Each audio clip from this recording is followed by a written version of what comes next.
প্রতিটি দিনই নতুন সম্ভাবনার দরজা খুলে দেয়। নিজের প্রতি বিশ্বাস রাখুন, ইতিবাচক মনোভাব নিয়ে এগোলে আজকের দিনটিও হয়ে উঠবে সাফল্যের পথে এক গুরুত্বপূর্ণ পদক্ষেপ। নমস্কার, পজিটিভ বার্তার পর্দায় আপনাদের সকলকে স্বাগত। আপনাদের সাথে আমি রয়েছি স্নিগ্ধা। চলে যাব বিস্তারিত সংবাদে। 16ই ডিসেম্বর বিজয় দিবসকে সামনে রেখে ইন্ডিয়ান আর্মির উদ্যোগে বাইক র্যালি অনুষ্ঠিত হয়। রাজ্য পুলিশের মহানির্দেশক এই র্যালির সূচনা করলেন। 16ই ডিসেম্বর বিজয় দিবসকে সামনে রেখে মঙ্গলবার ইন্ডিয়ান আর্মির উদ্যোগে বাইক র্যালির আয়োজন করা হয়। রাজধানী লিচুবাগান এলবার্টিকা পার্কের সামনে থেকে শুরু হয়েছে এই র্যালি। এদিন প্রথমে ইন্ডিয়ান আর্মির ব্রিগেডিয়ার ডি.কে. সিং এলবার্টিকার শহীদ বেদিতে পুষ্পার্ঘ্য অর্পণ করেন। তারপর ত্রিপুরা পুলিশের ডিজিপি অনুরাগ পুষ্পার্ঘ্য অর্পণ করেন।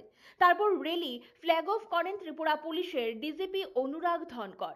এদিনের এই র্যালিটি এলবার্টিকা পার্ক থেকে শুরু করে তেলিয়ামোড়া গিয়ে শেষ হয়। পুরো উত্তর পূর্বাঞ্চলের বিভিন্ন জায়গায় 16ই ডিসেম্বর বিজয় দিবসকে সামনে রেখে এই বাইক র্যালি অনুষ্ঠিত হয়। এদিনের এই বাইক র্যালিতে উপস্থিত ছিলেন ইন্ডিয়ান আর্মির ব্রিগেডিয়ার ডি.কে. সিং সহ অন্যান্য পুলিশ আধিকারিকরা। এই র্যালি সম্পর্কে ডিজিপি অনুরাগ ধনকর বলেন, যাদের প্রাণের বিনিময়ে বিজয় উৎসব করা হয়েছে তাদের আত্মার সদ্গতি কামনা করেন তিনি। তাদের প্রাণের বিনিময়ে যেদিন বিজয় দেখেছেন দেশের মানুষ, পাশাপাশি তিনি বলেন বীর বাহাদুরদের এই ত্যাগের কথা রাজ্যের মানুষকে জানাতেই এর র্যালির আয়োজন করা হয়েছে। মানুষের মধ্যে দেশপ্রেম জাগ্রত করতে এবং দেশের একতা ও সংহতিকে সমৃদ্ধ করতে এই ধরনের র্যালির আয়োজন করা হয়।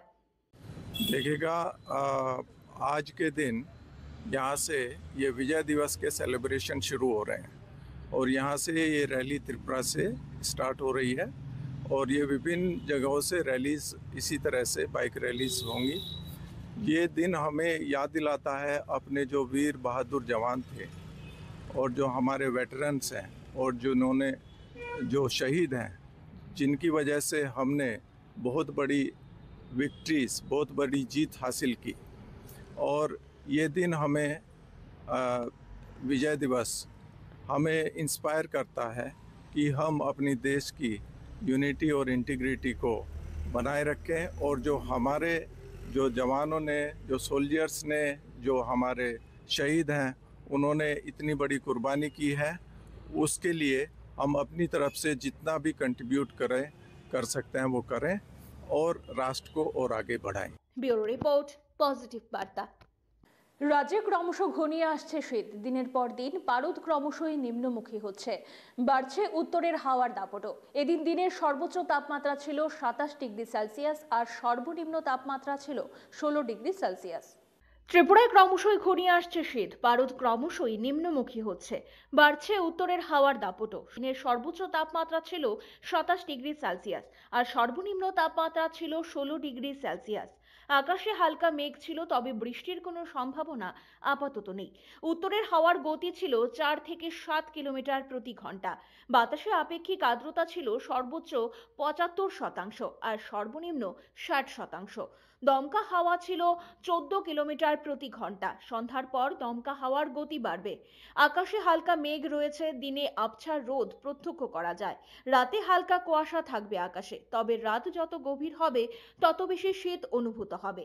বুধবার দিনের সর্বোচ্চ তাপমাত্রা থাকবে 27 ডিগ্রি সেলসিয়াস আর সর্বনিম্ন তাপমাত্রা থাকবে 16 ডিগ্রি সেলসিয়াস।